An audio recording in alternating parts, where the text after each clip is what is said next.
Okay, Fred. Conversamos com Fred Bullock, vice-presidente de marketing para as Américas da HP. Na entrevista, Bullock nos contou sobre os planos da empresa para o Brasil e alguns detalhes de sua carreira profissional. So I've been with HP for about 3 years, and currently I'm responsible for marketing in what we call PSG Americas. So PSG is the Personal Systems Group, and Americas is every country from Canada through the US down to Argentina. And before I joined HP, I used to work for Nokia. I was responsible for global marketing for their smartphones. But I've been in technology marketing all my life. I started out at Apple, went to Yahoo, Nokia, and now HP. There is something in HP that makes it special if compared to other IT companies. In your opinion, I think it's the personal. Yeah. So in my personal opinion, I'd say there are a number of different things. One is the history of the company. So HP is 70 years old, whereas actually 71 years old now. So it's existed for a long time and reinvented itself several times. Second is the culture of the people that work in the company. And the third is the breadth of ways in which we engage with customers. So for example, we sell through retailers. So that could be a Casas Bahia in Brazil, or it could be a Walmart or Best Buy in the US. We also sell through traditional resellers. We sell through systems integrators and VARs. And we also sell, in some cases, directly to customers that want to buy directly from HP. So those are a number of things that make HP unique. Within the PC part of HP, which is what I'm responsible for marketing, I'd say the thing that makes us unique is our vision for personal computing. And as we say, our focus is on changing the way that people think, feel, and connect when they're using our products. HP works in there, but the computer notebook, how is going there? Because it's we have some companies in Brazil, but it's kind of HP is very old there. They are actually investing for a long time. Yeah. And how is the results until now? Do you know? Yeah, so I can talk in general terms about, again, PSG within Brazil. And again, we have multiple parts of HP. So PSG is the Personal Systems Group, IPG is printers and supplies. So I'll talk primarily about PSG. I would say 2 years ago, we realized that the strategy that we had used in Brazil up until that point was really not very successful. And that's despite that same strategy working in almost every other market throughout the world. And that strategy was to basically replicate what we had done successfully in other countries and take that into the Brazilian market. So about 2 years ago, we realized that we were not seeing the success that we wanted in terms of market share and growth in Brazil. And so that led us to rethink our strategy in Brazil. And it's a very broad strategy, from our product strategy, our sales and marketing strategy, our distribution strategy, and even things like our supply chain strategy.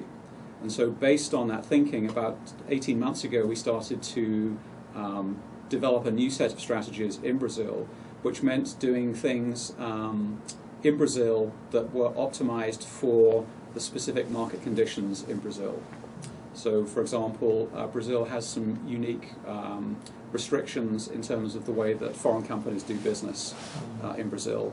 And there are also restrictions in the way that any company does advertising, for example. Those things are unique to Brazil. And so in the past, we used to struggle with some of those restrictions and limitations. And then about 18 months ago, we said, well, we actually need to have a unique strategy that's optimized just for Brazil in order to help us grow. And so the result of that was that about 18 months ago, HP's market share in Brazil was 6%. And in our most recent quarter, one of the third-party companies that reports on market share indicated that HP actually had the #1 share by revenue in the market. So I would say that that's a great endorsement of the strategy that our team in Brazil have executed to really become much more of a local Brazilian company versus a US company doing business in Brazil. Do you think that the tablet market will affect the notebook and the other devices market in general? I think it already has. So if you look at sales of the existing tablets in the market, I think everybody's been surprised by the volume of products that have been shipped, and also surprised by the way that people are using tablets. So most of the research says that the way that people are using a tablet is not taking away from the time that they are using another computing device. It's just another use case. So it's primarily content consumption, meaning that you're actually, you're on social networks or you're looking at web pages. You're not actually creating long emails or long documents. So that's what we mean by content consumption. But I think another thing that I find interesting about tablets is it's really another proof point of what we call consumerization of information technology. And what I mean by that is that traditionally there used to be products that were developed for business customers in a work environment and products developed for consumers in their personal life. And with this consumerization of IT, we see a crossover from the consumer world into the business world.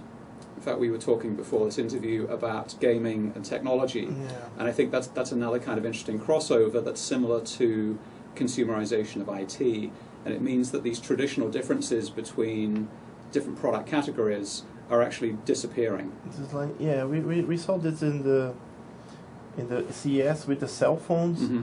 They are the graphics and the games in the cell phone look like the same in the huge console. Exactly, yeah. And I think that actually reflects a trend, which is that consumers or everybody wants to be connected 24 hours a day, 7 days a week. And they want to be able to use whatever device they have available. So depending on the task involved, it may be easier to actually use a smartphone like this than to use a netbook computer like this or a notebook computer. But people want to have access to the same information that they may have purchased or downloaded on multiple devices. And I think the challenge to companies like HP is to make the access to that information as intuitive and transparent as possible. Our vision is that, number one, you should be able to capture content like a video or a photo on a device like a smartphone, and then you should be able to share that information with any other devices that you have been recognized as being a user of, whether it's a large TV at home or a PC in your office or a PC at home, and that the information should be available immediately and transparently. So tell us what HP is investing in other areas that we don't know, that a regular guy who just have a notebook doesn't know what is where you are investing their money. That's a very broad question. I would say one of the challenges with HP is that because it's such a big company, we have so many things going on, and there's a limitation to how much we can actually communicate at any one time. In our business in Brazil, we have a large focus on engaging with what we call the youth market. So things like gaming and music are very important to us. And in fact, if you look at some of the programs that we've run over the last year, there's been quite a big focus on music. We also have Beats technology that we've built into some of our higher-end PCs, which basically adds back into MP3 music a lot of the kind of the emotion that's lost when you take analog sound and turn it into digital sound. And we've been very successful in Brazil in using music and universal music's relationship to actually deepen our relationship with customers, and especially the youth market. So music is a very important area for us. In this all these products that HP is releasing in 2011, what will you have most proud of? What will I be most proud of in the future? That's a difficult question. Obviously, the tablet category is a very exciting category of product.